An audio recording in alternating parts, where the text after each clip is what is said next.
You're rocking with the best.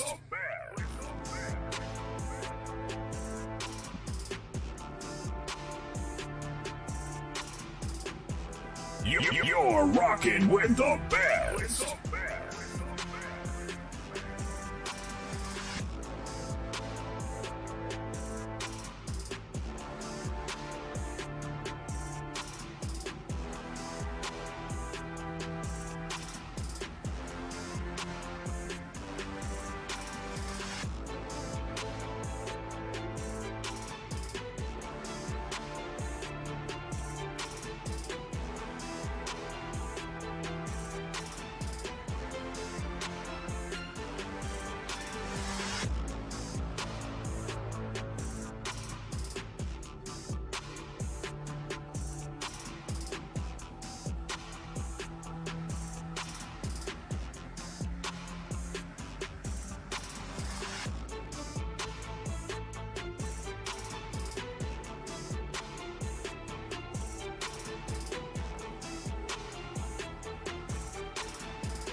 Peace and welcome to the culture right here on the Black Star Network. I'm your host, Farajii Muhammad. Thank you so much for tuning in and being a part of the conversation. Folks, we got a lot to talk about.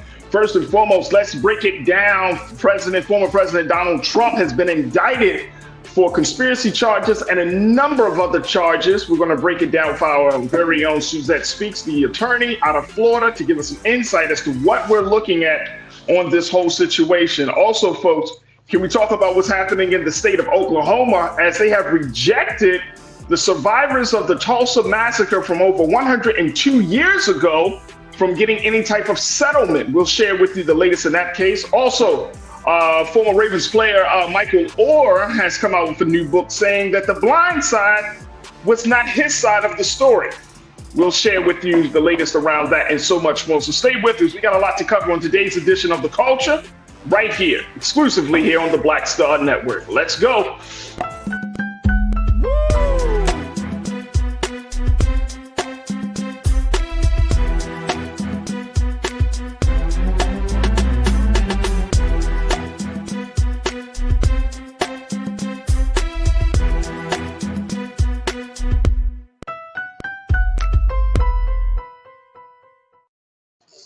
All right, folks, welcome to The Culture here on the Black Star Network. I'm your host, Farajii Muhammad. Thank you so much for tuning in and being a part of the conversation. Yes, folks, we are streaming live right now on our home website at theblackstarnetwork.com, blackstarnetwork.com. Let me just say it again, blackstarnetwork.com, where you can find all of the latest shows, some past shows, and as I said, we're streaming live right there. Also, folks, make sure y'all do your due diligence and support us there at Black Star Network as we're looking for your financial support and support for making this media platform great as it continues to be one of the key areas to get news and information for Black America. And so make sure y'all check us out there. We're also streaming live right now on Amazon News, on Roku, where you can go and tell Alexa, pull up Black Star Network, and boom, some of the greatest news and information programming and shows will pop up. That's right. We're streaming live there 24 hours a day, 7 days a week, and you can just go and check that out on Roku TV. We're also streaming, folks, on Facebook and on Instagram, and that's on Facebook and YouTube, and that's on YouTube under Roland Martin's page. You can be a part of today's Culture Crew, where we have our chat, where our folks from all across the country and some parts of the world check in and be a part of the conversation. This is one of the very, very, very few places where you are a part of the discussion. So I'm very, very grateful for our Culture Crew that is always bringing some insight and posing some fabulous questions, and most importantly, keeping us in the loop about what's going on as we have in these conversations. So join our Culture Crew right now, folks. Folks are checking in. We got people that are checking in. Robin, I see you. Happy Wednesday, Robin. Damon Blissett, my pastor. Hey, King and Queens. I see you, big brother. Pretty Brown Mimi, 726 Mimi. Happy Wednesday, and Culture Crew family. That's right. Miss Goddess K. Good to see you, Tiana. I see you. Thank you. Hello, Tiana. Deidre Hall. Hello, Culture Crew. Hello, Deidre. Good to connect with you again. Beautiful checking in on the election interference. Beautiful. Thank you so much. My sister, Karen Connor. Karen, good to connect with you. I'd love to talk to you. We're going to be checking in with Karen tomorrow. And she got some big things happening. There we go. Man of God, good to see you, brother. Thank you so much for checking in. Cindy D, hello, everyone. Hello, Cindy. Good to connect with you. Leo Don. Leo, thank you so much for checking in. Mark Brown, you said we will never get reparations. You already in the conversation, Mark. I absolutely love it. Lori Parks, good to connect with you. Pauline Hurtness. Pauline, thank you so much as you check in from the great city of Cleveland, Ohio. You don't like my music? K Pasas. There you go. Willie Frazier. Peace, love, and life, family. The O is in the building. That's right. Willie Frazier, thank you so much. And my man Vic Abrams, thank you for checking in. Good afternoon. Folks, you can do the same check-in right now on our YouTube page. Just look under Roland Martin and join the conversation. All right, let's jump right into it because we got a lot to cover. We got a very short time to do it, folks. Let me check in with my sister. This is my sister from another mother, man. She's fantastic. Y'all can check her out on her YouTube show, the Suzette Speaks YouTube show, where she always breaks down the issues and she brings the legal expertise and so much more. So we have her joining us here every week on The Culture as one of our great Culture Crew members. Suzette, good afternoon. How are you, sis? There we go. Hey, Farajii. Hey, Culture Crew. It's Wednesday, y'all. We got a lot to get into. Oh, my goodness. See, I was y'all. I'm gonna just tell y'all some background on this. I actually waited to have this conversation because of Suzette. Aww. I did. I was like, no, I can't have this conversation by myself. I can't have it with other folk and just the crew. I said, no, we got to have Suzette in here. And we're going to have this discussion because it's a lot to break down. As we, of course, folks, we're talking about the latest in the fourth indictment of former President Donald Trump. Fourth indictment. Let me just say, Go ahead, Farajii. let me just say, if this ain't some privilege, I don't know what it is, Suzette. This is some real privilege. 4 indictments. This man has never seen a day in jail. 4 indictments, 2 times impeached. Oh yeah, guess what? He's still considered to be the front runner for the Republican Party for the seat of president. Over 91 counts charged to this date. Yes, sir. There's a pattern we're seeing here. So yeah, Miss Fani Willis. I don't know why y'all keep playing with her. You know, it's hot down in Georgia right now. All right, let's jump into it because we know what's going on. All right, Fani Willis, the district attorney out in the state of Georgia, she hit the former president hard. This was the case, Suzette, that I've heard so many people say that it all of his legal matters is going to really is going to be predicated on this one case. First and foremost, why is this case so significant in the larger legal landscape and the legal challenges of Donald Trump? Again, always wonderful to be here, Farajii. Thank you. Bringing greetings from Miami, Florida. There we go. Gonna just first and foremost just point out what you have just asked, which is that this is a state case and not a federal case. Why is that significant? Well, if and we're speaking in terms of what may happen as a result of this election, as you just pointed out, there is a chokehold Mr. Trump has on the Republican base, and he still remains the front runner in terms of polling for his party in the upcoming presidential election. It's nice and early, but here we are, 4th indictment, and there are 2 in federal court, as we talked about last week, 1 in Washington, D.C., where he's being charged for his role in the January 6th attempt to take over the election and reverse the election result where Joe Biden actually won. He also has a case here in South Florida where he's being charged with illegally withholding documents that were classified that should have been returned to the federal government. He had a chance to return them, decided to keep them, and therefore was charged there. And those are being charged by special counsel Jack Smith. But the cases that really hold a lot of legal peril for him are the state cases. Why? Because even if he is elected president, or if someone who is favorable to his cause is elected president, the state cases, if he is convicted, cannot be pardoned in any way by a federal official. They would have to be handled at the state level. Now, in Georgia, the pardon power does not solely reside within the governor. It is done within a bipartisan pardon board, and it can only happen after the way it's written in Georgia, after the person serves their term. So there is a real jeopardy in terms of serving time and possibly having to report into a jail if convicted without the opportunity to be pardoned. So this is a serious case.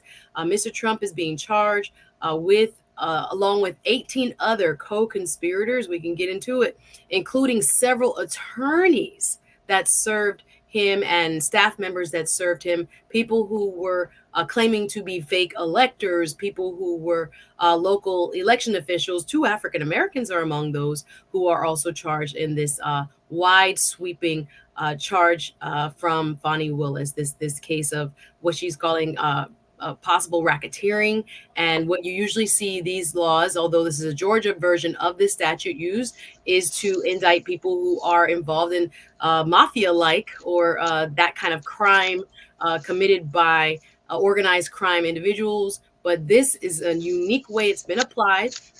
District Attorney Fani Willis has a lot of experience in her office. She has used the RICO statute to prosecute teachers, even who were charged in a Georgia cheating scandal, changing grades, etc. She made her name that way. So she has seen this applied in several ways. And I point that out because one of the biggest talking points right from the right side of the aisle, from the Republican side, is that it should not be applied in this case. But I think she has a strong almost 100-page indictment laid out, telling the story chronologically of everything that took place that seemed to lead to facts that can be argued as to whether all of these people willingly participated in an attempt to overturn the result of the Georgia election, which was in favor of Joe Biden, in trying to hold on to power and make Trump the winner. All right, so here's my big question for you as a lawyer, as an attorney, and we're going to take a quick pause. Do you think that she has a strong enough case to render justice? Well, she'll be trying, as she said, 19 people together. So it is going to be a very complex case. Sure. But looking at the facts, it can be argued, and again, it'll come down to what the jury believes. But I do think there are very strong allegations within this indictment based on the behavior, much of which was public, in terms of what their roles were in forwarding this idea of Trump actually winning, which he did not, and using their offices, using their whether they were attorneys, whether they were people who were elected officials, etc., people who were involved in PR, promulgating a lie in order to keep Trump in power. I think there are just very strong evidence laid out within this indictment. So I think that I would take a guess as this is going to be very difficult to prove otherwise, but we're going to have to wait to see what the jury has to say. We're going to have to wait to see. It's one of those situations, but I'm just saying the build up to when that moment takes place is going to be incredible. Absolutely. It's going to be incredible. Folks, we're just getting started as we check in with my sister Suzette Speaks, as we're talking about this latest set of the charges, another indictment for Donald Trump, 4 indictments, folks, for a former president of the United States. What does that mean? How does that affect you? Let's get into that conversation. Join us in the chat right now as we're streaming live on YouTube under Rolling Martin's YouTube page. Post your comments. I would love to hear from you. We will try to get to as many of your thoughts as possible, but let's continue the conversation. We got to take a quick pause. When we come forward, more conversation about this and what we can expect. Stay with us. There's a lot to talk about on this first hour of The Culture right here on the Black Star Network.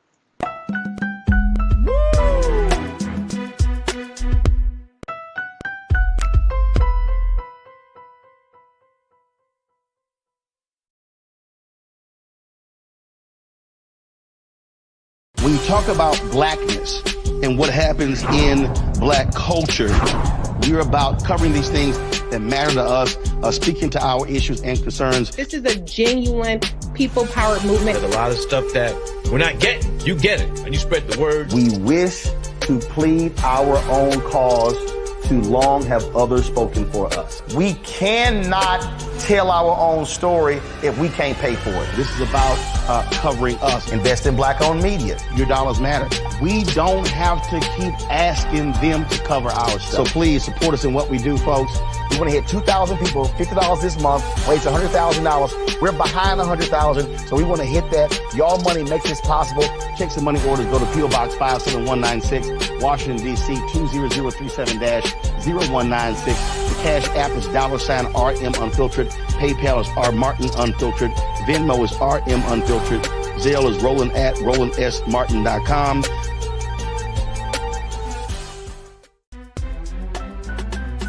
I'm Farajii Muhammad, live from LA.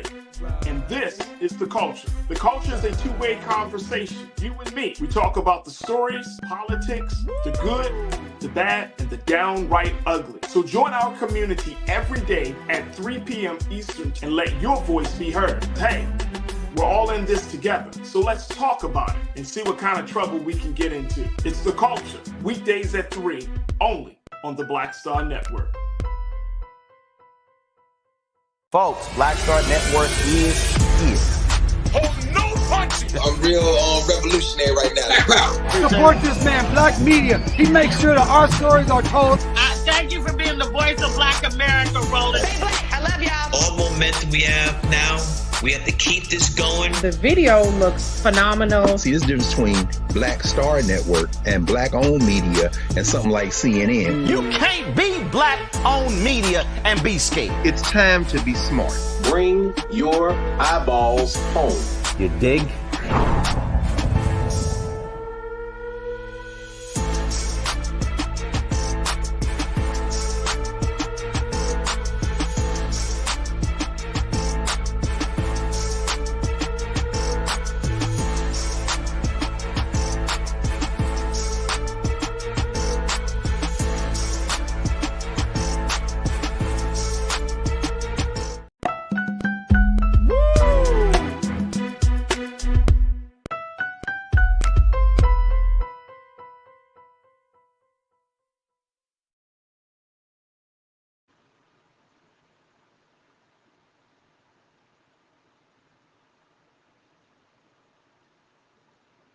All right, folks, welcome back to The Culture here on the Black Star Network. I'm your host, Farajii Muhammad.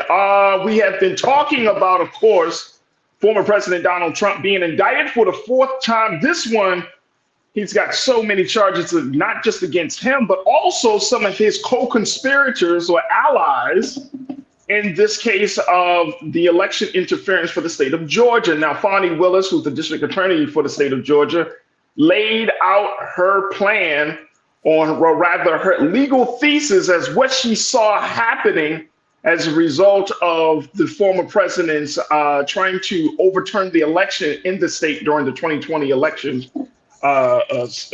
ceremony. Now, this is, again, folks, this is the fourth indictment against a former president. And I've always, y'all hear me keep saying it, 4 indictments, two impeachments. But it's this black woman right here that is looking to try to stop the buck where it is, to try to bring this man to some sort of accountability and to some sort of justice. And I've been checking in with my sister, Suzette Speaks, who is our resident attorney, and she is the host of the Suzette Speaks show on YouTube. And I want to just ask, one of our crew members posted this, and I can't thank her enough for saying this. And this is from my sister, Joni. Joni, you checked in and you said something that's been on my mind ever since we heard this. You said, we still going through this? If he's not in jail or on his way to jail for sure, then this is a mute conversation. How does that happen, Susan? We're still in this place. This is his fourth indictment.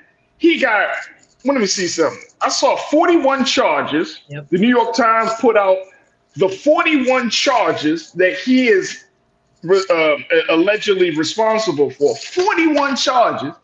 He's still raising money. He's still on the ballot. He still is moving around like there's no care in the world. They're trying to figure out all of this stuff. Yeah, look at 41 charges, man. Yeah. They damn near need to just say this man has caused treason and all types of stuff. Like, he got 41 charges, and yet there is still this kind of fuzzy place. It's like, well, he doesn't necessarily need to be in jail right now. How does this happen?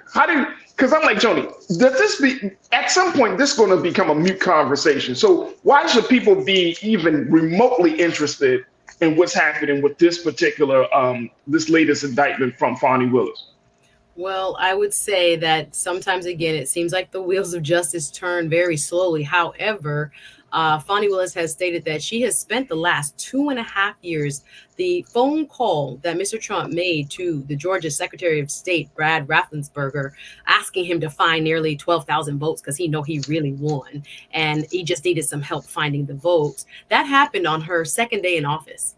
Right. So we have to look at the time frame in which all of this unfolded. Her indictment starts from before the election, when Mr. Trump was giving different speeches talking about how he would declare himself the winner, even if he had not won. She is stating and alleging in this indictment that the conspiracy really started from back then. Then we saw all of this unfold again publicly, right in front of our cameras, right in front of our eyes, with Rudy Giuliani having these kind of press conferences. You remember the one where, his hair dye was sweating down his face and he was elected. However, that these poor election workers, they went after.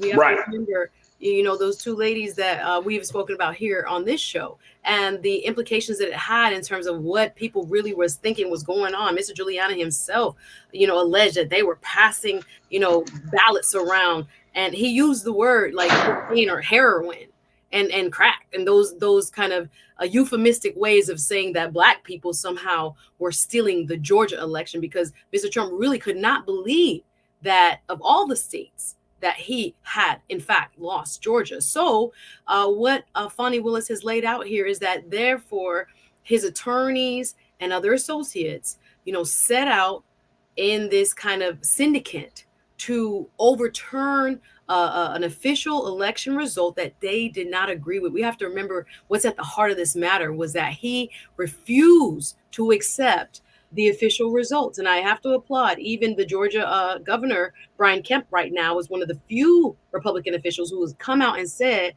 again, Trump, you're wrong. You're still alleging what is in fact a lie, which is that you won this state when in fact you didn't. So it has taken some time. Again, she has done a thorough job in this indictment of telling the story, bringing us along chronologically from its inception to the phone calls, to the text messages. They have even been able to go back to tweets that were in draft form and then deleted and things like this to outline all of the behavior that lays what we call the predicate, right? The illegal act that they are conspiring, according to the allegations, to complete together by working together in furtherance of, and unlike the mafia, it's not for profit, but legal outcome, which is to make their own determination of an election result, opposite of what the people ended up voting for, which was President Biden. So this has taken a long time. So have some of the other cases, but District Attorney Willis has said she wants a 6 months trial period, which is very aggressive.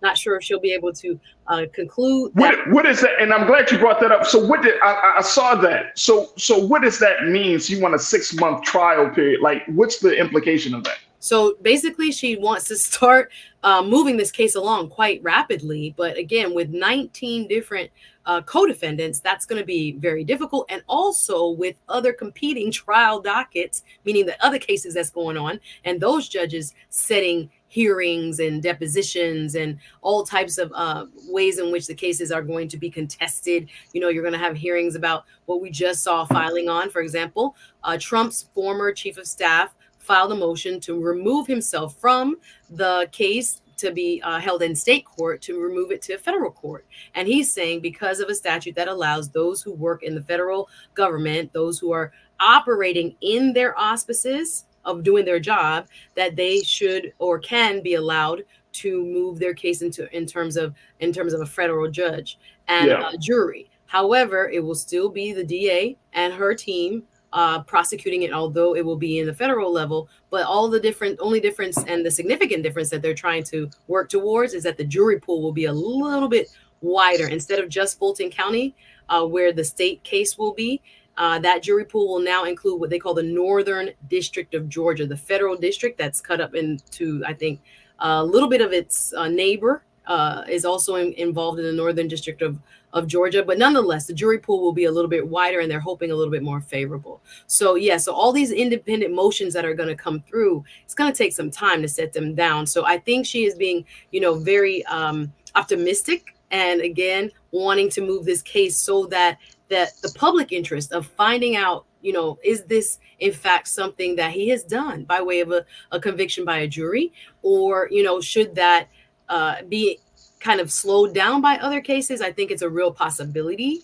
I think Jack Smith's case, the January 6th case in DC, that will be in front of Judge Tanya Chutkin, will probably go first because there's only one defendant name in that case. And it probably, as that judge has indicated, she wants to move that one along. So whether it'll be 6 months, I don't quite think it probably will fall in that time, because there are other hearings and the courts will talk in terms of their timelines and setting hearings so that he can appear in state court. The other thing is cameras will be allowed in this courtroom. This is not federal court. We've seen the sheriff there in Fulton County make a statement that he will fingerprint Mr. Trump, that he will take a mugshot unless indicated by, for example, the judge or anybody else of authority telling him otherwise. So he will, the perp walk and going through the process, just like anybody else who is being accused of breaking a crime there in Fulton County, he will experience those same procedures. And so there's a different element that the public will now get to see more. It's not going to be a drawing or one still photograph. We'll be able to see through the cameras what's actually happening, which I think will be good for the people who are still, in denial as to what really the outcome of this election was, and Mr. Trump's role in trying to actively, along with his co-conspirators, along with these other folks that are named in this indictment, allegedly coming together to try to overturn the Georgia election result. All right, let me take a couple of comments from the crew because folks are checking in, and we truly, truly appreciate you. If you're your first time checking in as a Culture Crew member for the day, 100 first time. We appreciate every perspective. As long as you stay respectful, yes, we want to hear from you. Even if we don't agree, we want to hear from you. We want to try to get as many sides to this matter as we possibly can. All right, you don't like my music. You say he's innocent because he didn't succeed is not a defense. I've heard that one, bro. You don't like my music. I appreciate you for posting that. I've actually heard that, Suzette, where people say the same thing about the January 6th situation. You know, people are like, oh, he didn't succeed, therefore he's not guilty. That's not a defense. No, a crime was committed in terms of his actions. It's about intention, though, right? Yeah. And again, there are overt acts that she lays out here in terms of activity that matches the statute for attempting a crime, which is to encourage his counterparts to pressure elections officials, trying to call officials to make, to lie and to falsify what the outcome was, having press conferences and telling people what to do, kind of in terms of fake electors and things like that. There is a lot of activity that can match the statutory definitions of crimes, even though the outcome that they wanted didn't occur. That's not a defense. That's not a defense. Not a good defense. Dana Cooper, thank you so much for checking in, Dana. You said the question for Black folks is, how does this free us? Yes, karma is real, and this will not play out well for the former president. But I think at this point, Suzette, I think Dana's bringing up a valid question. I think at this point, I mean, we already know what kind of man that we're dealing with here, right? So is this really a problem for Black people in this country? Is this like, why how does this affect where we stand in this country? All of our issues and just everything. How does this affect us? How do you see that? I see it as the impact on democracy as a whole is why it affects each and every one of us. If anybody, including a former president, is allowed to perpetrate this, again, alleged conspiracy to get all of those 19 plus other unindicted co-conspirators, there are some more that are mentioned in terms of their behavior without being named, to try to subvert the will of the Georgia, in this case, the Georgia voters, it's dangerous. Everybody wants democracy unless they don't get the outcome that they want. So we all pro-democracy, and then, wait a minute, we not winning anymore. So we're going to go around and flout the law and go beyond our rights in our offices, like within the chief of staff's office, the president's office, to get an outcome that is in fact illegal. It infringes on the 14th Amendment. If we can't protect our poll watchers, our volunteers, like Shea Moss and her mom, if we now see that people can retaliate, even right now in this very case, they are now there are reports that people are trying to release the address of the grand jury members that are now, yes, they're quick-witted, Farajii. So it's trying to go around. We have legal processes, right? We're trying to establish that the law applies to everybody. It doesn't matter who you are, but you cannot try to subvert the outcome of what's in the Constitution, which is our right to vote. You try to take that away from the people of the great state of Georgia and make it your, laboratory for how I can sway this outcome through, illegal acts. So how we look at this is supposed to be, is democracy going to be protected or not? Is our vote going to count or not? Are we going to leave room for people to act in a way that when they don't win, they can go around and try to pressure folks in elected offices, from the state Secretary of State all the way down to the people who are trying to illegally get, copies of the voting tallies and copying, outcomes from voting machines illegally. There's so many different charges that are listed here. We got to put an end to it because this is our democracy too. When we vote, it should count and the will of the people should stand. And even if you're president and you want to continue being president, or you feel like you, quote, really won, and he had recourse. He sued and lost every time in all the different states, saying that, there were miscounts and all kinds of stuff. And he even had more legal ways in which he could have continued to fight if he thought there was something wrong. But all of the legal attempts and court cases brought were seen as false and thrown out. and there was no fake, or outcome in which he was somehow disenfranchised and not being the winner. No, we have it on record. So we have to get democracy back on track. And I think this DA, along with others, are going to make sure that the rule of law applies equally no matter who you are, and they're going to work to make sure it's protected in our elections. Absolutely. We got to take a quick pause, Suzette. When we come back, I want to get some final remarks from you, of course, from the crew as well, as we look at the implication of all of this on the 2024 election, and more importantly, how will the people respond? That's you and me, the constituents, right? Are we in a confusion, a state of quagmire around this situation? How will Democrats respond to this latest set of charges and this latest indictment to the former president? And so we got to talk about all of that. Folks, we are still talking about former President Donald Trump, the fourth indictment, 4 times indicted, 2 times impeached presidential candidate. Stay with us. The conversation continues on the other side, right here on The Culture, right here on the Black Star Network.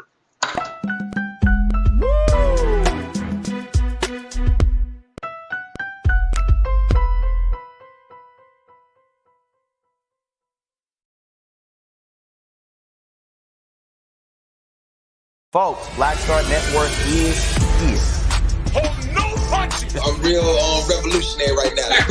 Support this man, Black Media. He makes sure that our stories are told. Thank you for being the voice of Black America, Roland. Stay black. I love y'all. All momentum we have now, we have to keep this going. The video looks phenomenal. See, this difference between Black Star Network and black-owned media and something like CNN. You can't be black-owned media and be scared. It's time to be smart. Bring your eyeballs home. You dig?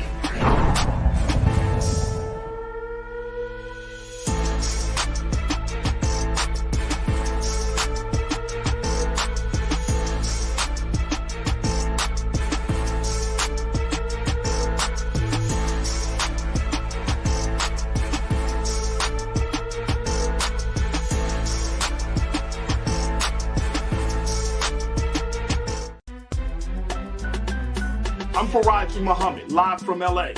And this is The Culture. The Culture is a two-way conversation. You and me. We talk about the stories, politics, the good, the bad, and the downright ugly. So join our community every day at 3 p.m. Eastern and let your voice be heard. Hey, we're all in this together. So let's talk about it and see what kind of trouble we can get into. It's The Culture, weekdays at 3, only on the Black Star Network. When you talk about blackness and what happens in black culture, we're about covering these things that matter to us, speaking to our issues and concerns. This is a genuine people-powered movement. There's a lot of stuff that we're not getting. You get it, and you spread the word. We wish to plead our own cause. Too long have others spoken for us. We cannot tell our own story if we can't pay for it. This is about covering us. Invest in black-owned media. Your dollars matter. We don't have to keep asking them to cover our stuff. So please support us in what we do, folks. We want to hit 2,000 people, $50 this month, raise $100,000. We're behind 100,000, so we want to hit that. Y'all money makes this possible. Checks and money orders go to P.O. Box 57196, Washington, D.C. 20037-0196. The Cash App is $RM Unfiltered. PayPal is R Martin Unfiltered. Venmo is RM Unfiltered. Zelle is Roland at RolandSMartin.com.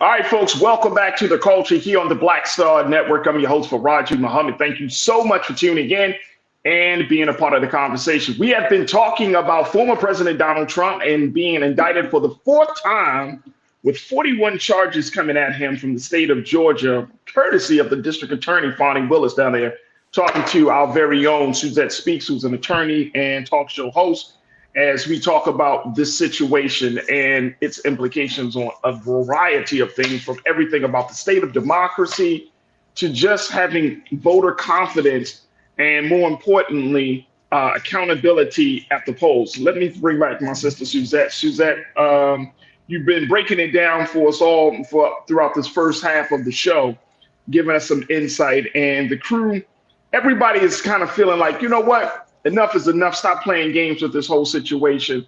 We got to make sure that 2024 doesn't become a crazy situation. First and foremost, what do you think how the Democrats will respond to this? I know that they don't want to kind of touch it because it is a highly sensitive situation. You don't want to start poking the bear, so to speak, and then shine the light on you if you're not doing what you're supposed to be doing, or if you're not doing right by the people. So how should the Democrats moving forward use this? I kind of want to counter a little bit with how the Republicans are responding, because I think the Democrats see, I think we already have an understanding that there are certain things that took place in response to the election of President Joe Biden that were wrong. And I think there still is a large swath, according to several polls, of our fellow, voters here in the United States that don't believe that Joe Biden was constitutionally, fairly, duly elected. So I think those who have been the most quiet, knowing that their constituents believe the 2 years of lies that was promulgated, according to even the facts alleged in this indictment, over and over again by the Trump lawyers and the Trump team, and looking at how that has impacted how they view the 2020 election. Again, half the country believes that Trump really won. And we see the Republican slate of potential candidates who are running for president. Very few, if any, are speaking up loudly against what he did. And we, might have a Chris Christie as an exception. And like I said, a couple others in the local Georgia Republican Party, as far as the governor, Kemp, saying that this election was fair. You guys are lying. Basically, nothing was irregular or illegal about the election that took place in Georgia. Biden won. So I think Democrats have been kind of through like the January 6th hearings and other ways in which they brought this out in the public sphere to say, this is what really happened. This was almost an implosion of our very democracy. I think it's up to Republicans to admit as well that something completely, illegal happened, and that former President Trump was at the head of it in terms of all of this behavior that is outlined as we see in this indictment. But I think the Democrats have done a very, fair job at laying out facts through public hearings and through, when Nancy Pelosi was speaker and other things, speaking up against what happened in terms of a former president. This is crazy that it happened in the United States of America, right? We say we follow rule of law, right? Everybody got the same rules and you got to follow them. That a former president believed in our country that he somehow can finagle the system and remain in office when he absolutely lost is, I think, something that the Republican cause has to come to terms with, and to be more vocal about getting their folks back into reality that he did lose, and that it was a complete fabrication on his part and his associates to make them believe that he truly won when he didn't. All right. See, this is where you and I split hairs. This is where we part ways, Suzette.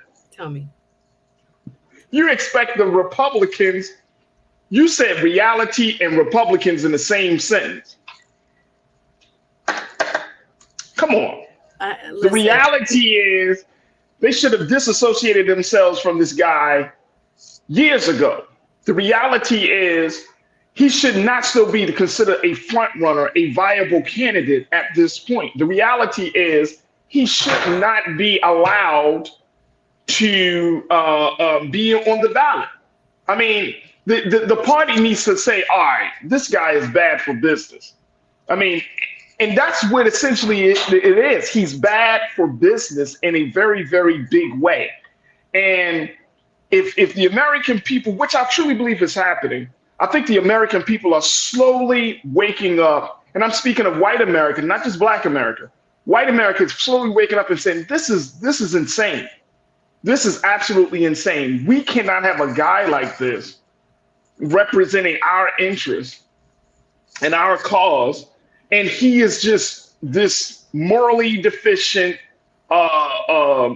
civically bankrupt individual who is just out for himself, and then we expect him to really think about the interest of the people. I mean, it's just absolutely insane. So I don't know how that can be reconciled. And I hear your point. I definitely hear your point. I just don't know how the Republican Party can justify their support of him.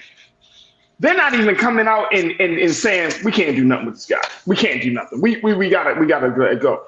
I mean, you're not saying your governor, but the governor down in Florida, Ron DeSantis, he's struggling right now. He can't get it together. And I mean, he's a governor. He's a legitimate governor of a state. He's running against a criminal, and they can't get it together. I mean, and it's like, oh man, what are we going to do? And then when Chris Christie comes out, and again, none of these guys are saints. We all know that. But at the end of the day, it's like when you start to have a conversation about being morality, about values, about democracy and all of these things, these very high principles and ideals. How do you want to have a conversation when your whole party is just coming across as benign and corrupt and just out of touch with reality as they are? Yeah, I would at least say, Farajii, my one hopeful outcome of this, and again, I would bet on Miss Bonnie Willis in doing her job and doing it well. But again, it will be down to what the jury believes. But I will point out that if convicted, again, he is innocent until proven guilty. If convicted of the allegations, there are a couple of articles that have been written by law professors that say that there's an amendment within our United States Constitution that was written right after the Civil War that said that anybody who has been convicted of insurrection should not be permitted to run for president. So that's another big outcome that hangs in the balance for the Georgia case, that perhaps if applied, it might take him out of the race by law, right? According to that amendment. So there are far more implications that we can go into. But yes, I do think we have a miseducation. That's why it should matter to Black people that all these cases are coming out for now. There has to be a re-education of the American electorate as a whole, because the facts that you and I know, several of our, counterparts, brothers and sisters, fellow Americans are not applying or do not believe that the same facts exist. They think that Mr. Trump, based on all the lies, based on all the conspiracy theories, based on all the Fox News, follow-up and updates that promulgated this lie, they really believe that he won. So I think it is really important to see these trials and see them publicly so we can begin to re-educate the American public. Re-educate the American public on something that's blatant. They don't know, Farajii. You'd be surprised. No. They don't want look, you know how I feel about you. This ain't about you. This not about your view. It's absolutely insane. They don't believe that he lost. It's like walking out the door and saying, looking up at the sky and be like, yo, the sky ain't blue. And you looking at it, you're like, yo, what color is that, bro? Like, if it's not blue, then what color is it? The sky is not blue. It's wild. Like this is. I'm telling you, I think one of our crew members have talked about this, and a number of actually have said this, like the level of ignorance, and I'm not saying ignorance in terms of I'm talking about this state of this level of denialism that is so present right now in this country. When you have certain groups of people who are just saying, no, this is crazy. No, he's not a criminal. How the hell can you say this man is not a criminal? How do you say that? How do you say that he's not doing some backdoor dealing? Well, they're gonna watch it on TV now. They're gonna watch it on TV, and of course we're all gonna watch it. This is going to be, this is going to be like must-see TV. I'm gonna try to put it on my YouTube channel. I don't know how I'm gonna get a press. I don't know. Hey, look. We'll try to put it on. Hey, look. Check this out. And check. Yeah. But here's the big thing. Here's the big thing. I know we gotta take another pause. The big thing is just like the January 6th hearings, right? You lay out all those facts. In January 6th hearing, the committee, They laid out all this stuff, witness testimonies and evidence and facts and text messages and this and that and all of these things. And people still walked away and saying, I don't believe it. You know what? Crazy. You know what I'm saying? Like at this point, if once Fonnie Willis does her thing, whatever that time period is, she's able to get cameras in the courtroom. If people don't see this, and this is bigger than Donald Trump, this is what I'm getting to. This is bigger than Donald Trump. This is a problem. America's got a problem with truth. And that's what it comes down to. America has a problem with truth telling about people. And we do not want to really wake up. We talk about woke ideology and all that bull, but we really don't want to wake up. As much as we claim we do, we really don't want to wake up to the reality of the condition that we find ourselves in this country, whether you're black or white, whatever your colors, your complexion may be. The reality is that we're in a crisis situation. We're in dire straits in this country. And this right here is a prime example of how much of a crisis in this country, that we're talking about a man 4 times indicted, 2 times impeached. He's walking around here and he's still talking about being president of the United States. I saw a documentary yesterday. They talked about Kanye West and how he kind of unraveled during his situation with his divorce from his wife and all of that, and how it played on his head. This is like the unraveling of a country, because we are all going through some form of disorder because of our disassociation and our lack of taking in the truth about the situation. You cannot look at this and be like, no, this is all good. This is great. That is absolutely insane to me. Absolutely. We got to take a break, Farajii. We got to take a break. I know, Suzanne. We got to take a break. All right, folks. So we're going to take a quick pause. When we come back on the other side, let's switch gears a little bit. Let's talk about what's happening in the state of Oklahoma. Also, we got to talk about the Michael Orr situation and more. So stay with us. We got another hot hour coming at you right here on The Culture on the Black Star Network.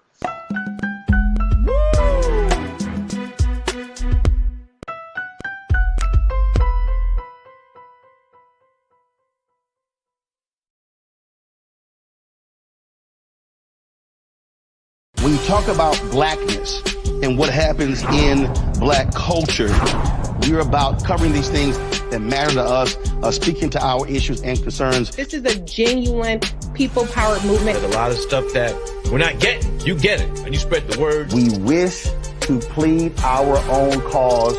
Too long have others spoken for us. We cannot tell our own story if we can't pay for it. This is about covering us. Invest in black-owned media. Your dollars matter.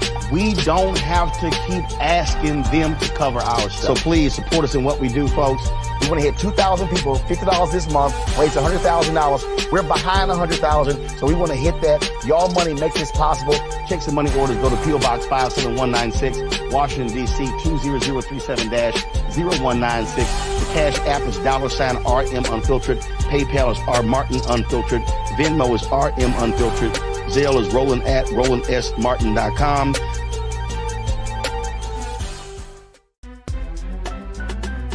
I'm Farajii Muhammad, live from LA. And this is The Culture. The Culture is a two-way conversation. You and me. We talk about the stories, politics, the good, the bad, and the downright ugly. So join our community every day at 3 p.m. Eastern and let your voice be heard. Hey, we're all in this together. So let's talk about it and see what kind of trouble we can get into. It's The Culture, weekdays at 3, only on the Black Star Network. Folks, Black Star Network is here. Oh, no punching. I'm real revolutionary right now. Support this man, Black Media. He makes sure that our stories are told. Thank you for being the voice of Black America, Roland. Stay black. I love y'all. All momentum we have now, we have to keep this going. The video looks phenomenal. See, this difference between Black Star Network and black-owned media and something like CNN. You can't be black-owned media and be scared. It's time to be smart. Bring your eyeballs home. You dig?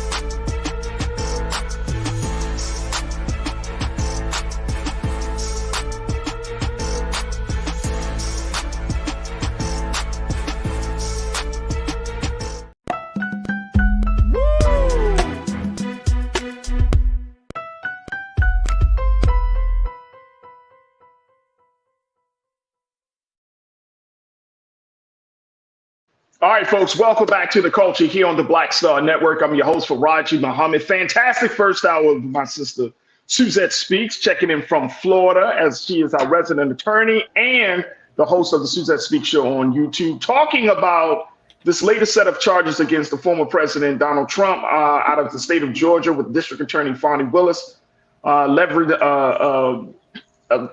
that the former president is allegedly responsible for 41 counts. So we've been talking about that. If you did not get a chance to tune into that discussion, make sure you be a part of Team Replay and make sure y'all check out the conversation, because Suzette does an excellent job breaking this all down and giving us some understanding as to what we're looking at, and more importantly, what we can expect over the next coming months, as Fani Willis has laid out her legal thesis and has put the charges out there. Now she has to prove those charges and take down a criminal conspiracy of Donald Trump allies that allowed him. Yo, there you go. There it is. There it is. Thank you, Keenan. Let me bring my sister back into this as we talk about this situation. I want to get to this next story, but I do want to mention something that Tia, you put out something that I think was very, very important. Let me make sure I find. Okay, Tia, you said 2 impeachments plus 4 indictments plus 41 charges equal Make America Great Again. No. Schizophrenic math. And real quick, Farajii, there are 2 African Americans involved that have been allegedly a part of this conspiracy. So y'all look. I didn't want to talk about it. Harrison Floyd. I didn't want to talk about it, Suzette. Trivia Cootie. Just look them up. And like I say, you can now say the names. Say the names. Say the names again, please. Who is the publicist, former publicist for Ye, as well as R. Kelly. She was called upon to put pressure on election workers, meeting with them. It's on camera, as well as Mr. Harrison Floyd, who was president of, I think it was Black Voices for Trump. You can read about them, guys. But there are 2 African Americans who are also among the 19 alleged co-conspirators in Georgia.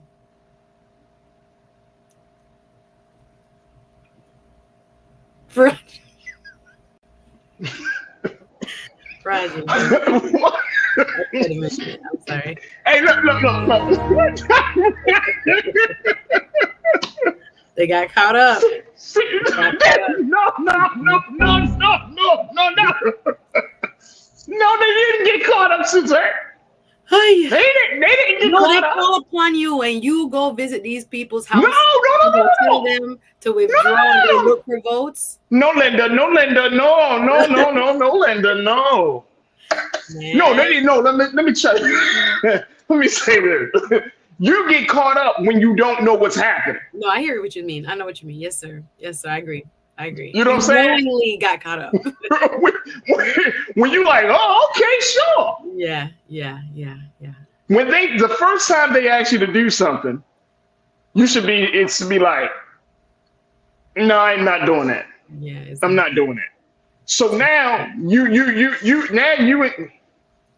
all of that. And here's the thing, very quickly. We're gonna jump off of this. Here's the thing.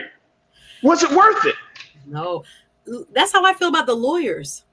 Was it worth it? 1, 2, 3, 4, 5, 6, 7 lawyers knowingly promulgating. Was it worth it? Yeah, please. Look, Giuliani about to lose his license again, right? Like he's going down. But was it worth it? Like somebody say, hey man, look, I need you to do me a favor, and like, who is this coming from? And like, oh, Trump. They're like, oh, Trump? Oh, the beacon of moral. There they go. Now you gotta report by next week Friday and get some legal aid for real. I'm telling you. Hell, congratulations. You played. Yeah. Congratulations. I know. I can't, y'all. I can't right now. All right, let's talk about this other story with all due seriousness. This is a story that is, again, this goes to show you how much work we still got to do, Suzette. This is coming out of the state of Oklahoma as we're looking at the situation there. As Tulsa survivors are refused settlement or some form of reparations for what happened back in in the Tulsa Massacre of 1921, there are only 3 living survivors of that massacre. And guess what? Oklahoma says it won't discuss a settlement with survivors who are seeking reparations for the 1921 Tulsa Massacre. Here's the latest from the root here we got, folks, because this is mind blowing that even after all this talk and acknowledgement about what happened, those 3 people are still fighting for some form of justice from the state of Oklahoma 102 years later. Here's to take a look at this, folks. Oklahoma said that it won't discuss the settlement and have appealed a Tulsa County judge's dismissal of the case last month. There are just 3, I'm looking at paragraph 2 here, folks. There are just 3 known survivors of the attack still living, all of them more than 100 years old. Leslie Benningfield Randall, Viola Fletcher, and Hughes Van Ellis have sued for reparations from the city, state, and others for the white mob's destruction of the once thriving black district known as Greenwood. It's no surprise that the state, which took part in a lawless massacre of American citizens, has refused to settle. Their attorney, Demario Solomon Simmons, said in a statement to the Associated Press, the survivors of the Tulsa race massacres are heroes, and Oklahoma has had 102 years to do right by them. The state's efforts to gaslight the living survivors, whitewash history, and move the goalposts for everyone seeking justice in Oklahoma puts all of us in danger, and that is why we need the Oklahoma Supreme Court to apply the rule of law. So, as far as you know, Suzette, what is the real reason why Oklahoma is denying some form of reparations for these living survivors? Why would they deny that? Yes, is my educated guess is they don't want to acknowledge that the state itself was involved and that there were actual public officials involved in the bombing U.S. citizens on their own land. Because of if we don't know the story, the prosperous Greenwood district that was all black due to segregation, where businesses were thriving and there were hotels and movie theaters that were black owned, and there was an accusation made against a young man that he had whistled at or forgive me, the facts around that are a little bit cloudy to me at the moment, but he was accused of some sort of act towards a white woman. He said he didn't do it. The folks from Greenwood made an attempt to go, get him from police custody. We got to know what's going on with this young man, et cetera, et cetera. And then all hell broke loose when the white folks from the white side of town came over into the Greenwood district and decided to demolish it by shooting everyone and by dropping bombs. Literally, the accounts that are given by survivors and their descendants who remember the stories that were told about how they looked up and there were actual aircraft dropping bombs on an American town in order to decimate the black people in it, right? So we have 3 survivors left. They already have removed descendants as being, part of this lawsuit as having grounds, which again, I don't know that I agree with, but this is Oklahoma law. And I'm glad that they're going to appeal to the Supreme Court of Oklahoma to do the right thing, which is to repay these 3 survivors for what was lost. The fact that now they're, this is what, I guess on behalf of the state, I just can't imagine this type of stance, knowing that there's so much evidence, so much discussion. It's been kind of put into the public psyche, this so-called race riot. It wasn't a race riot. It was a massacre of black people, of innocence. And the fact that God has allowed these survivors that are now over 100 years old to still remain steadfast. Let me tell you something. And try to find justice that they're owed. It's a miracle in and of itself, but they trying to drag this out so those people don't survive and get any type. That's what Talia said. That's what Talia Hall, you said it. They definitely are stalling until they all die. Sickening. Let me tell y'all something. Let me tell you something. You see, some of us, Suzette, we kind of check out when we have some of our leaders and some black folks talking about real justice to this country. We be like, oh, well, the American don't, you know what I'm saying? It's not that bad. It's not that bad. Like, come on, y'all. I'm with the lawyer on this. 102 years. You had 102 years to get it right. The last thing you're going to be like is like, see, you opening yourself up to some stuff that could have been avoided, because justice is going to happen in this country. Whether you like it or not, whether you think about it or not, whether you agree with it or not, justice is going to happen, because guess what? Justice never sleeps. We're all going to have to face ourselves at some point. And America is going to have to face herself at some point. The state of Oklahoma is going to have to face itself at some point. There's no way in the world that the state can be this. I mean, there is. I'm not surprised, but at the same time, Suzette, I'm like, man, y'all are writing your own ticket. You're writing your own ticket. I mean, and look, the talk among Black America every single day comes down to two words: truth and justice. That's it. That's the conversation that we have within Black America: truth and justice. And in my opinion, yeah, just to add on, Roger, go ahead, please. We've seen this discussion about reparations as well. And if there's any specific case that would seemingly demand reparations being made, it's a case like this one, where this was state, sponsored destruction of an entire, community, and it was never, addressed. It was actually they tried to cover it up. It's only till recently that it has become, a part of the national discussion as to what our history, when there was, apartheid, quite literally in America, the partness, where we suffered at the hands of Jim Crow, where Black lives truly didn't matter and could be taken at a whim with no one being held accountable for it, even years later. Now that we know better and should be doing better, other groups in our American, tapestry have received reparations for what they did, during Japanese internment camps and, folks who were persecuted during World War II.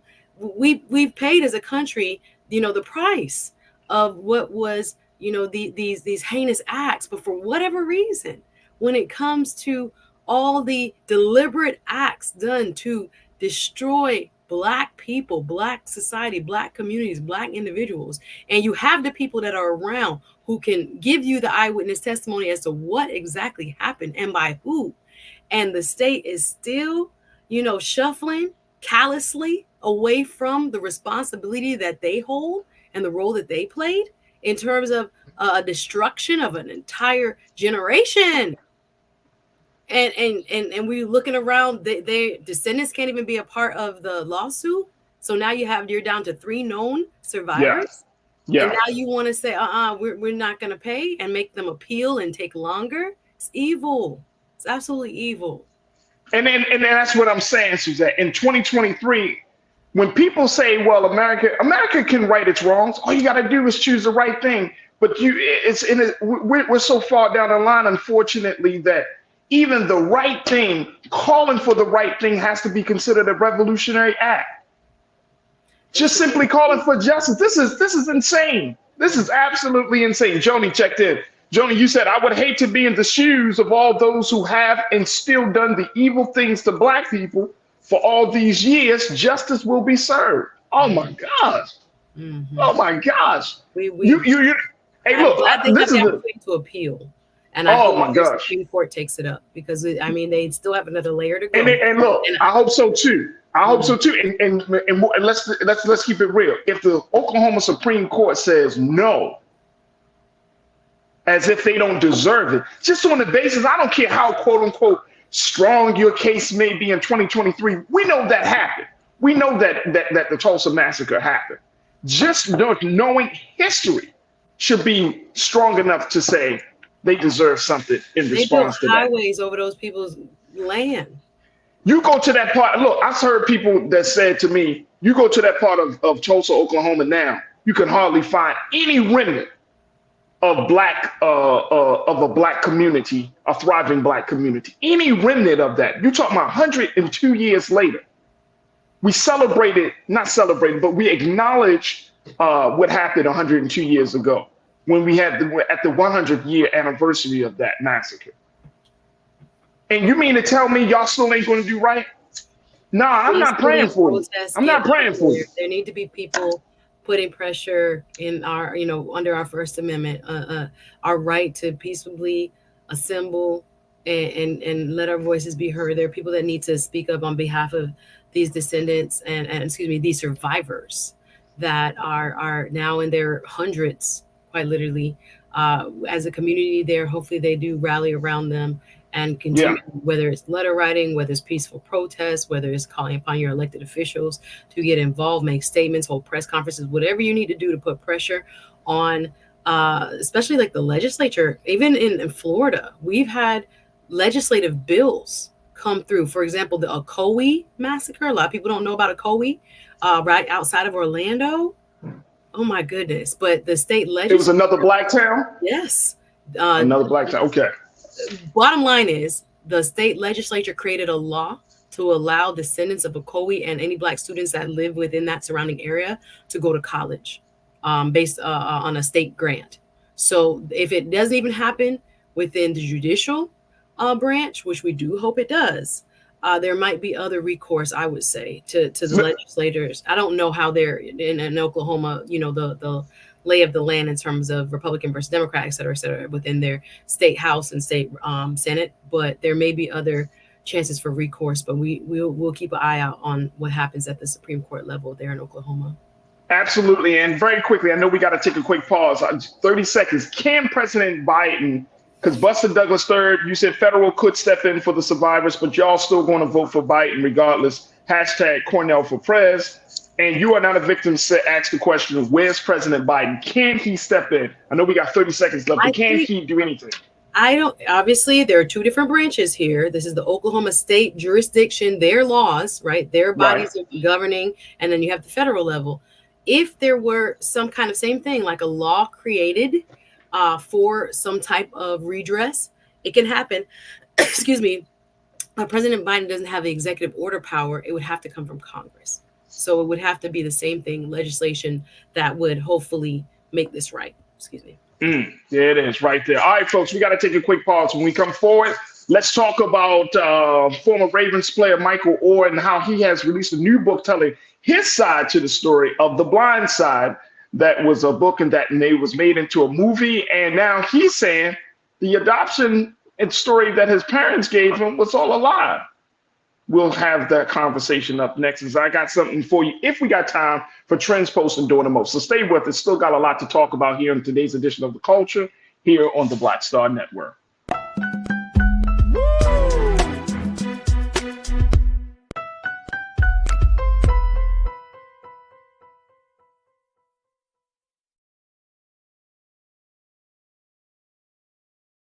Hatred on the streets, a horrific scene, a white nationalist rally that descended into deadly violence. White people are losing their damn minds. As an angry pro-Trump mob storms the U.S. Capitol, we're about to see the rise of what I call white minority resistance. We have seen white folks in this country who simply cannot tolerate black folks voting. I think what we're seeing is the inevitable result of violent denial. This is part of American history. Every time that people of color have made progress, whether real or symbolic, there has been what Carol Anderson at Emory University calls white rage as a backlash. This is the rise of the Proud Boys and the Boogaloo Boys. America, there's going to be more of this. Here's all the Proud Boys, guys. This country is getting increasingly racist in its behaviors and its attitudes because of the fear of white people. The fear that they're taking our jobs, they're taking our resources, they're taking our women. This is white fear.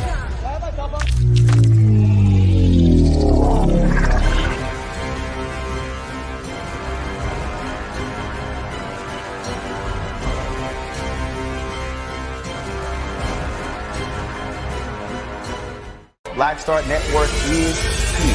Oh, no punch! I'm real revolutionary right now. Thank you for being the voice of Black America. All momentum we have now, we have to keep this going. The video looks phenomenal. See, this difference between Black Star Network and black-owned media and something like CNN. You can't be black-owned media and be scared. It's time to be smart. Bring your eyeballs home. You dig?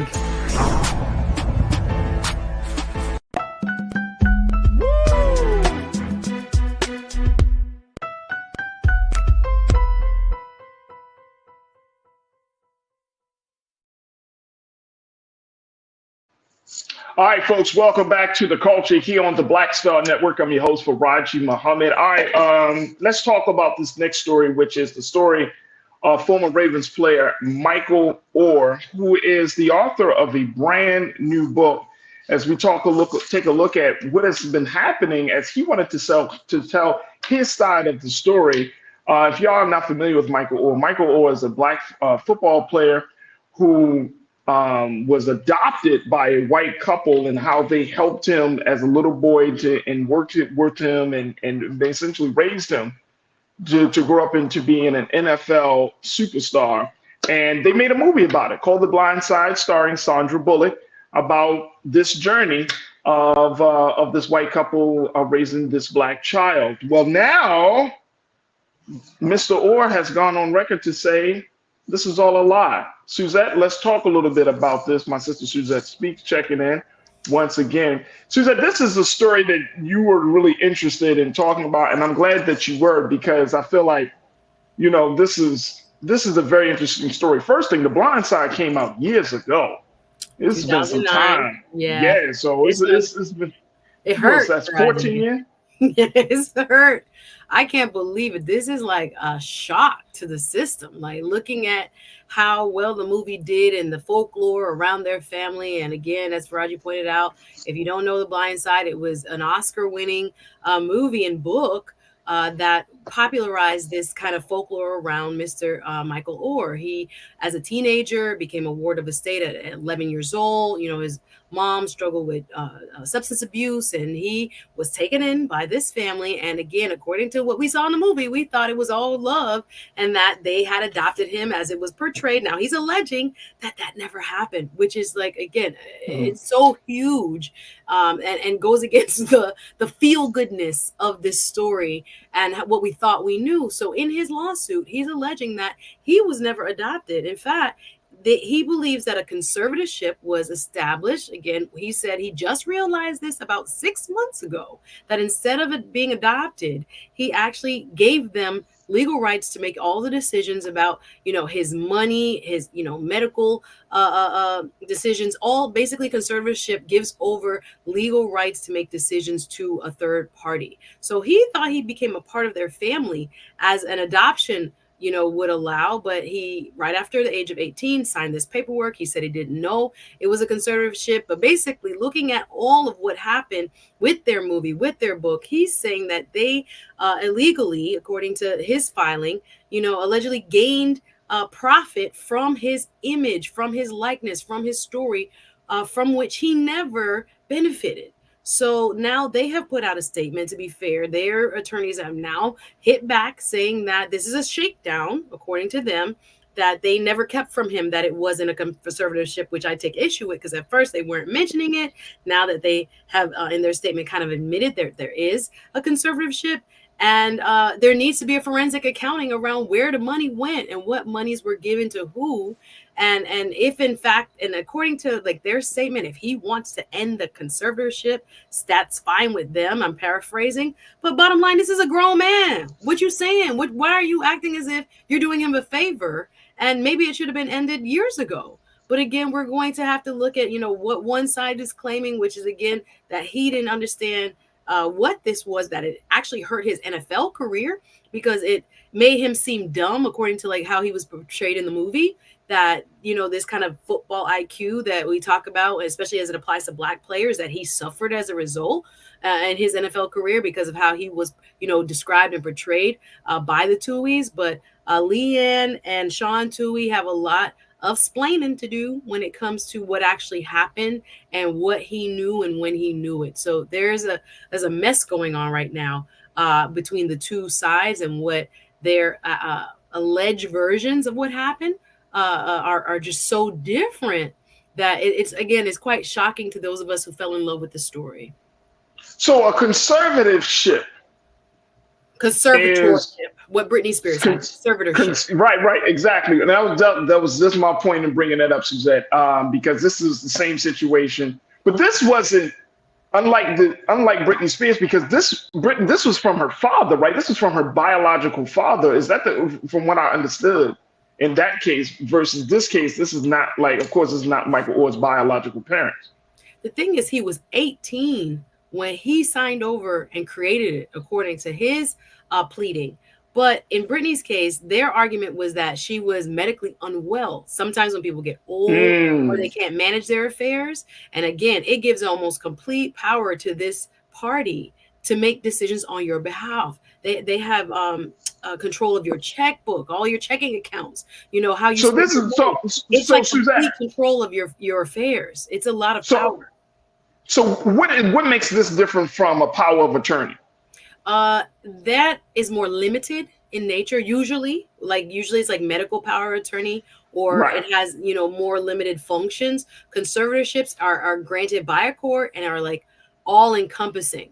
And it, again, within the money that was made in terms of the profit from the movie, etc., it would have to go through them first and then be redistributed according to what they thought was best for him.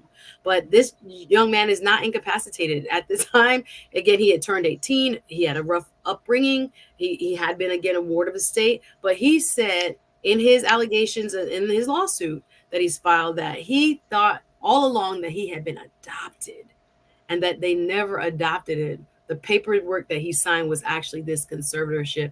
And again, they are coming back hitting hard, saying that he knew all along and that they didn't do anything without his knowledge, and that they, from the blind side, they split up the profits 5 ways. I think the mother, the father, the little brother, him, and I guess that's crazy.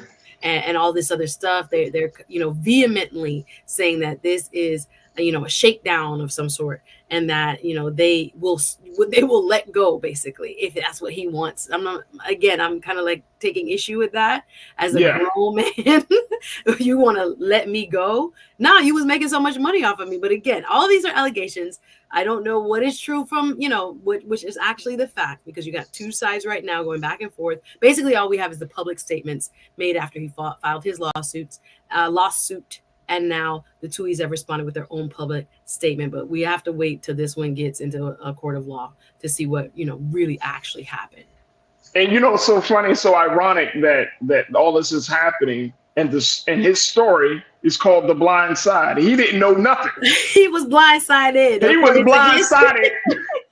According to his lawsuit. He didn't know nothing, none of this stuff. All right, let me share with you. You didn't have to laugh that hard. He's alleging, and I'm going to do a show on this on my channel, actually. All right, cool. I'm glad. Tiana, you said Orr was in a conservatorship until he was 25 years old. Them people needs to just run him his damn money.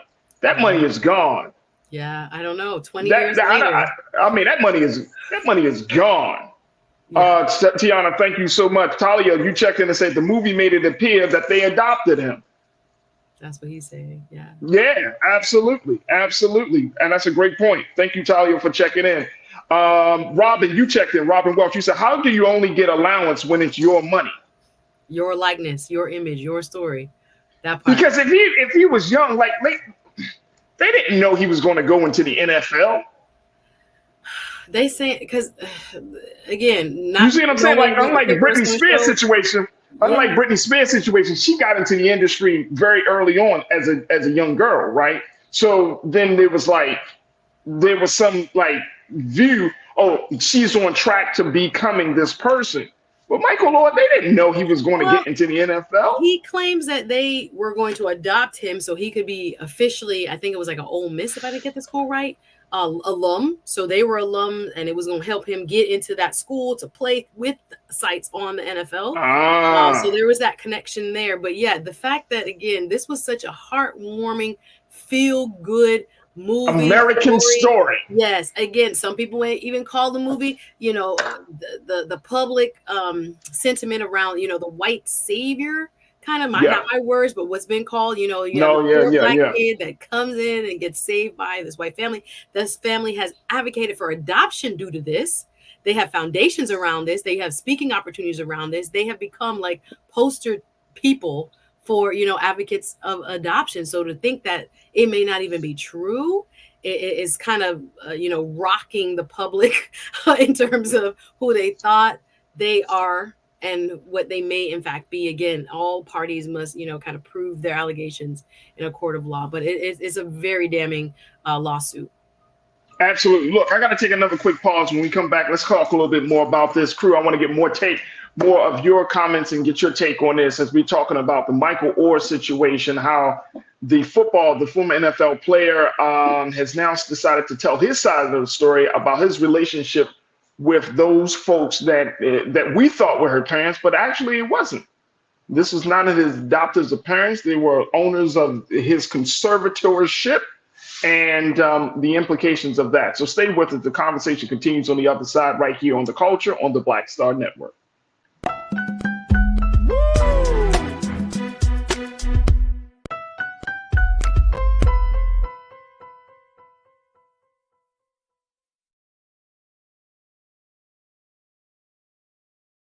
Hatred on the streets, a horrific scene, a white nationalist rally that descended into deadly violence. White people are losing their damn minds.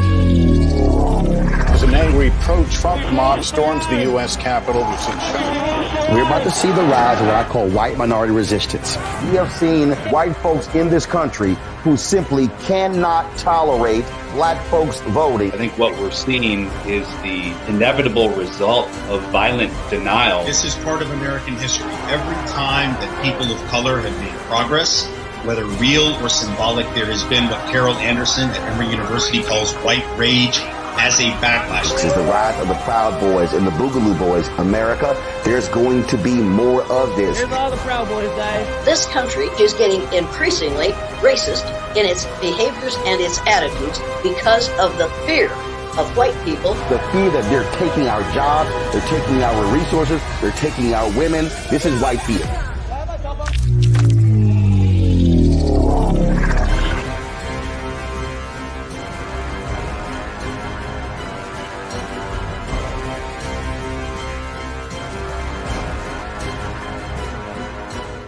Black Star Network is here. Oh, no punch! I'm real revolutionary right now. Thank you for being the voice of Black America. All momentum we have now, we have to keep this going. The video looks phenomenal. See, there's a difference between Black Star Network and black-owned media and something like CNN. You can't be black-owned media and be scared. It's time to be smart. Bring your eyeballs home. You dig?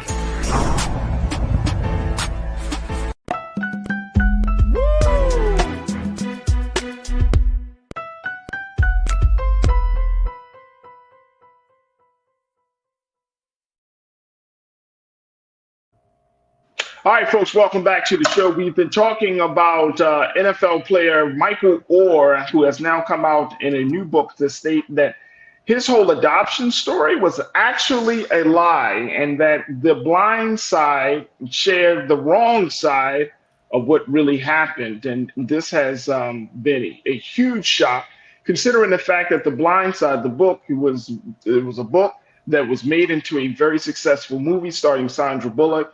And it really changed the conversation about white couples adopting black boys and black children. Well, Michael Oher is bringing people back down to reality and say, no, it wasn't an adoption. It was a conservatorship. And that is a different arrangement of affairs of when adults have the legal, they have the legal right to handle the affairs of a child. I got my sister Suzette speaks on this.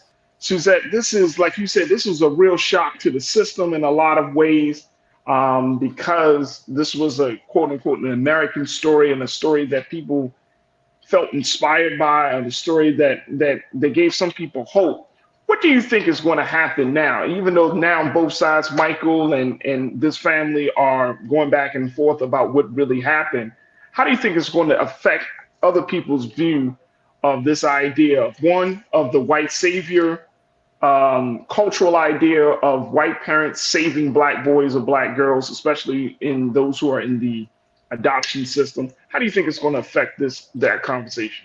I think it taints it. I think it, in many ways, like this again was such a feel-good American story of you, as you described, that there is now a huge shift in what we're thinking about in terms of, was this actual exploitation? I just want to correct for the record, because in the filing that occurred on Monday, Mr. Orr learned of the conservatorship and that it didn't have the power to make him a legal member of that family in February, and that he's petitioning now to end it. So according to reports now, it has not ended.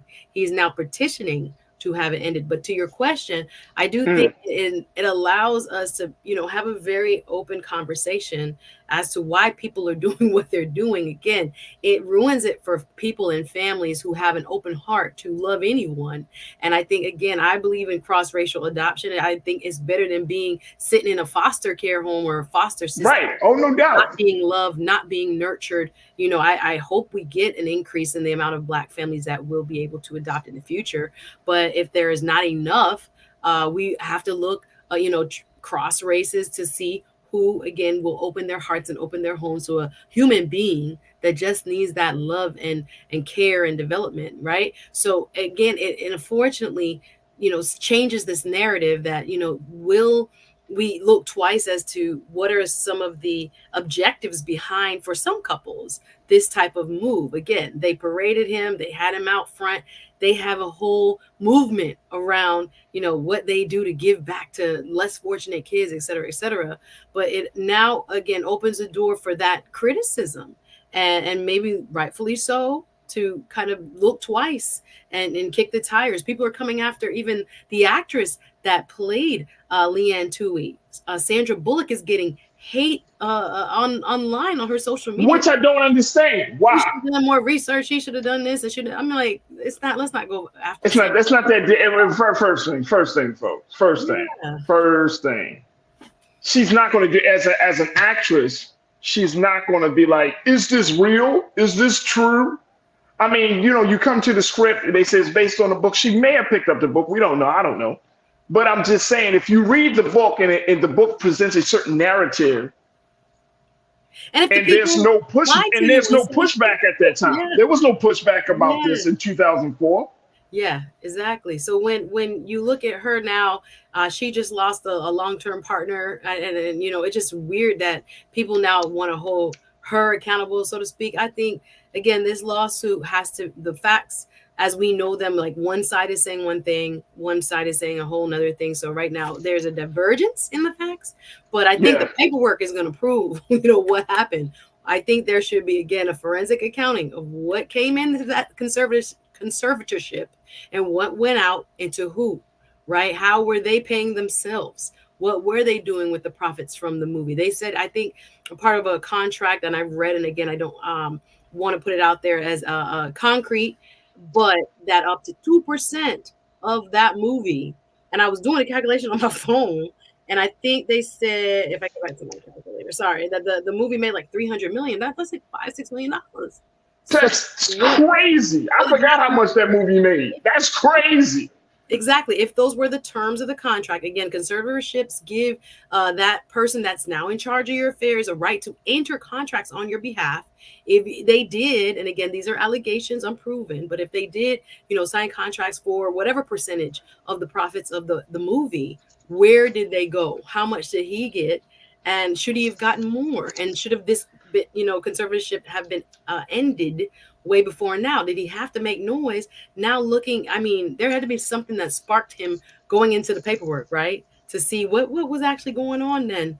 And finding out, as he said, this year, because a lot of people were saying, well, why he waited so long? He didn't know. So looking at all of the allegations in his lawsuit, it's very troubling. There are a lot more questions than answers. Again, everybody will have their version of facts for now, right? Their statements is just dueling statements, but we have to wait till we get into a court of law to see what it actually can be proven by either side.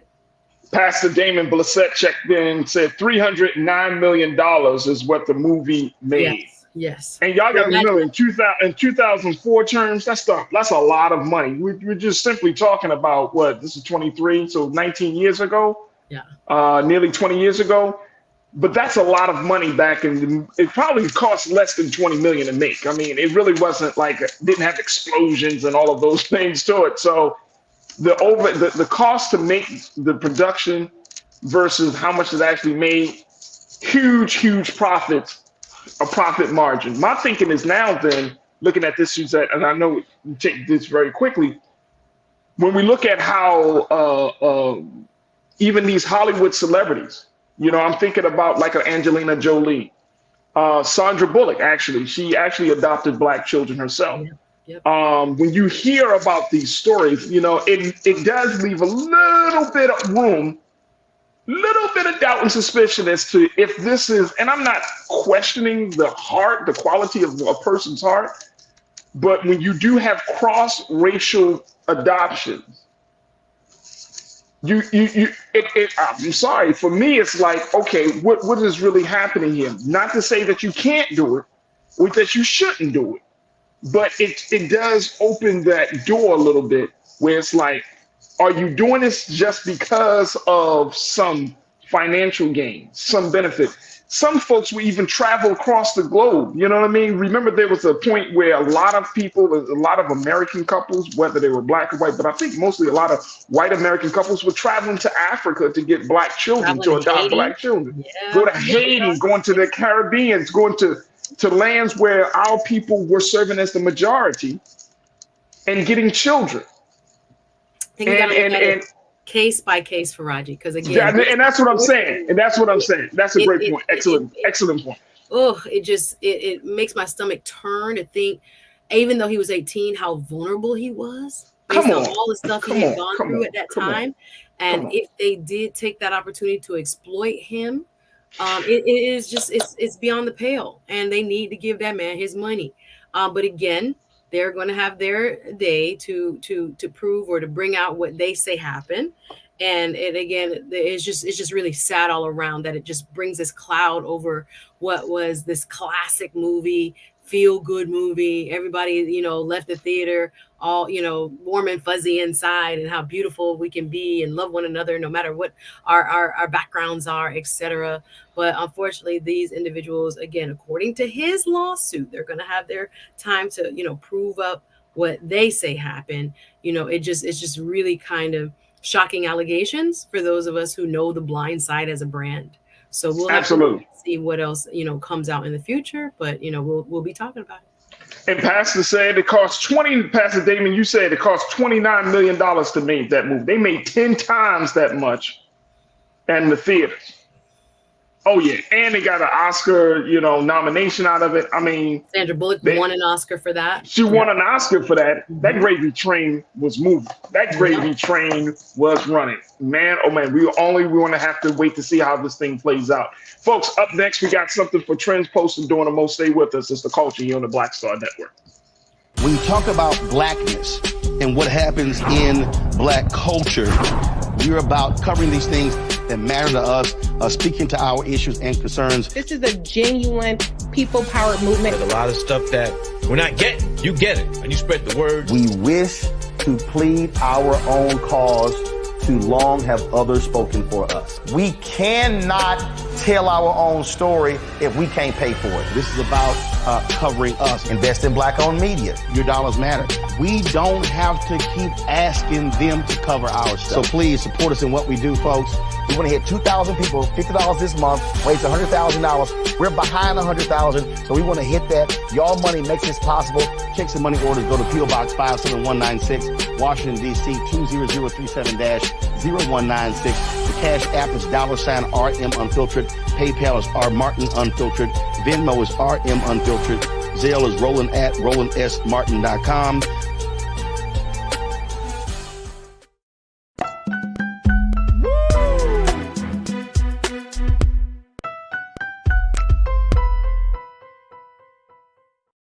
All right, folks, welcome back to The Culture here on the Black Star Network. Let me bring my sister Suzette back into it, because Suzette, as brilliant as Suzette is, y'all, Suzette can get petty.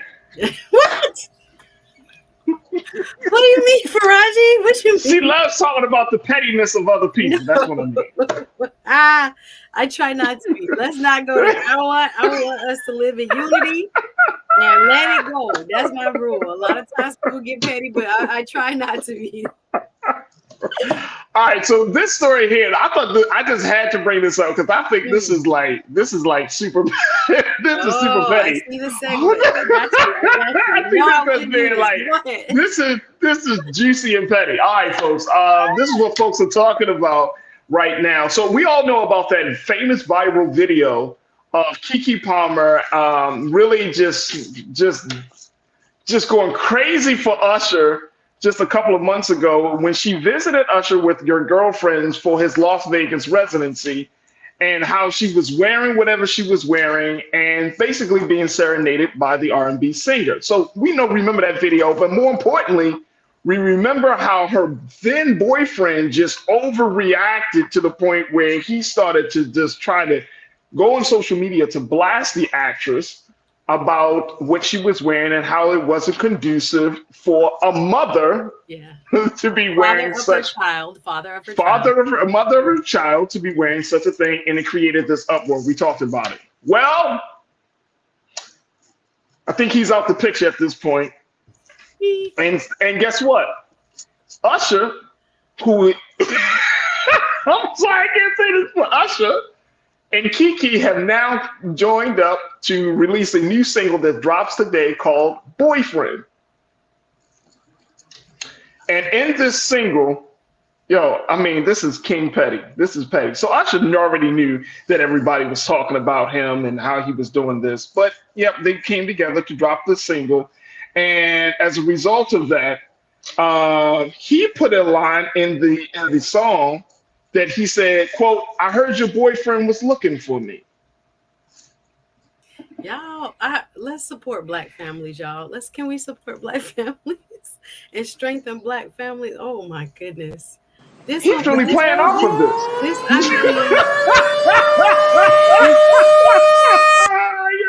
I mean, at this point, I've seen so many wonderful, funny, I should say, and sarcastic comments about this, as if hold my beer was a person. Like, all right, you had a problem with what I did before. Hold my beer. I got one. This just escalated, and I don't know. Did we need this?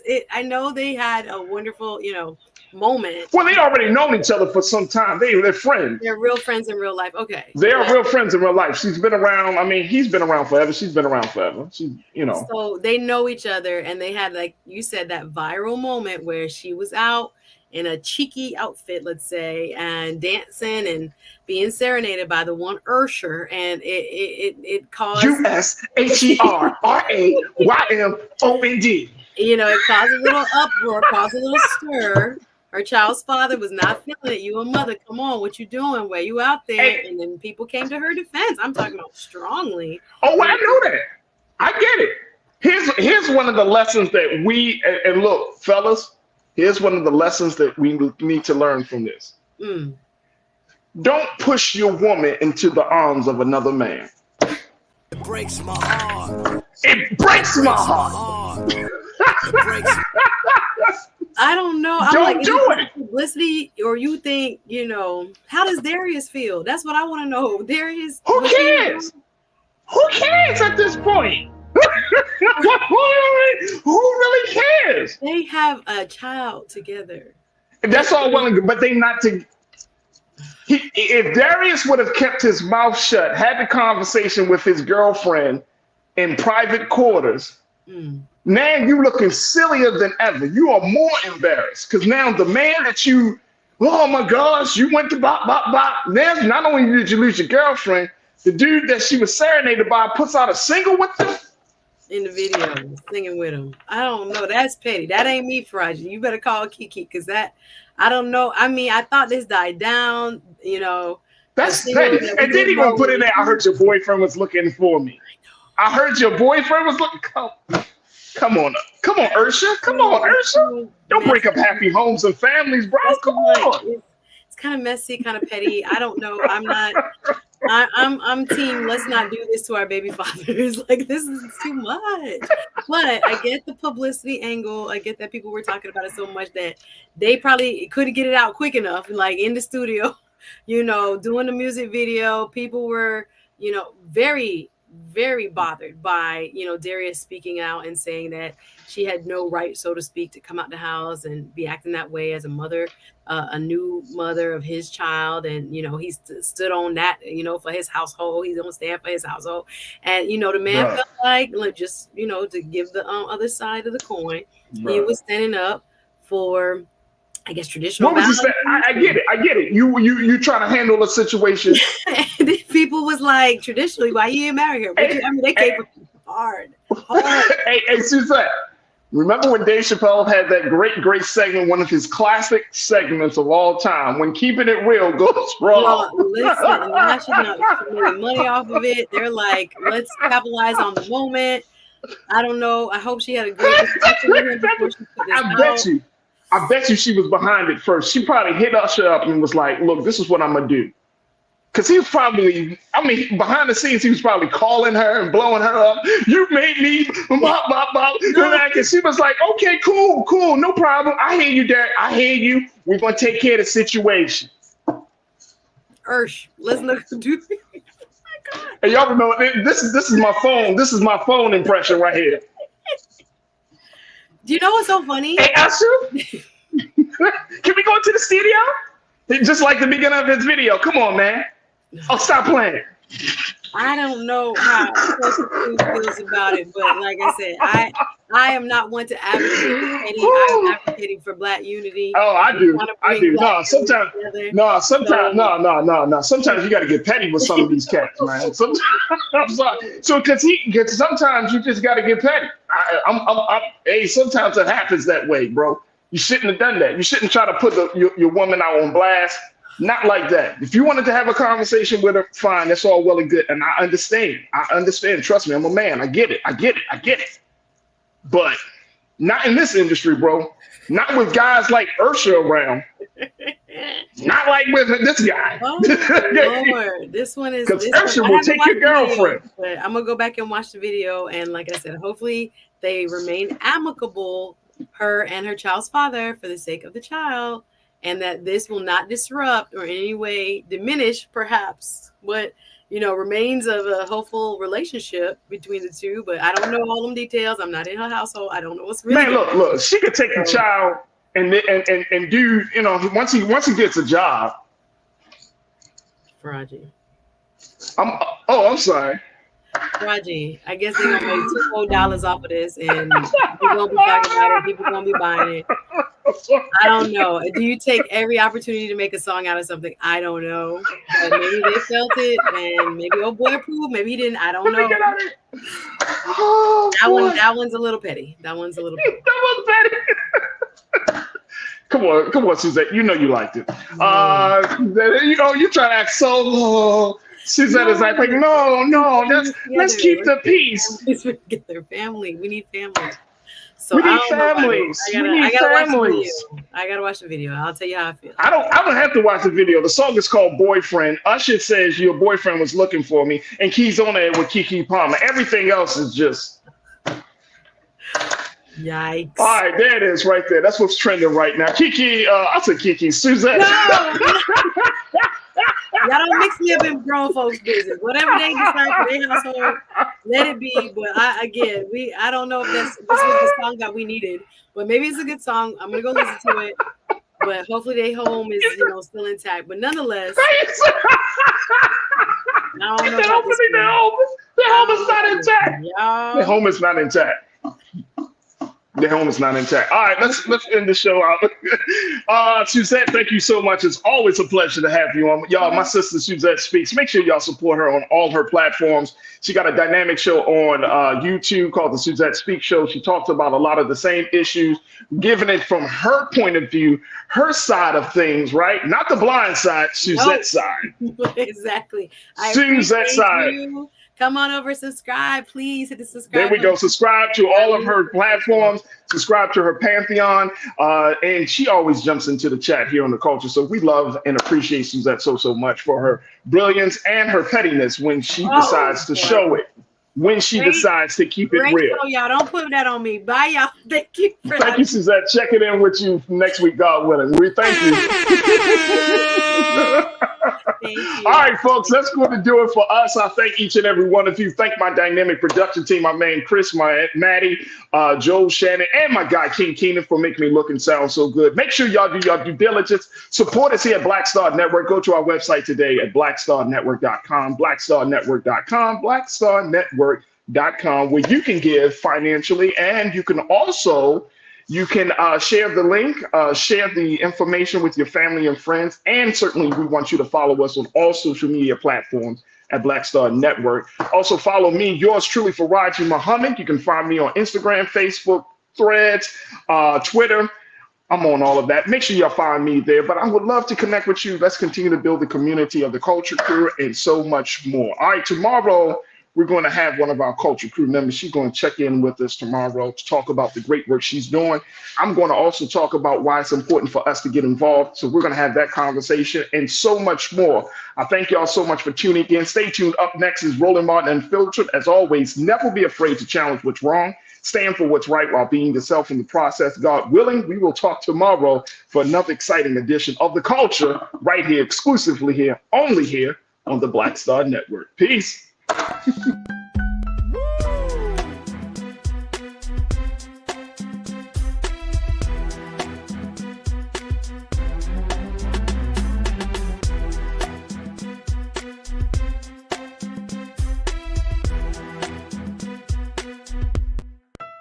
You're rocking with the best.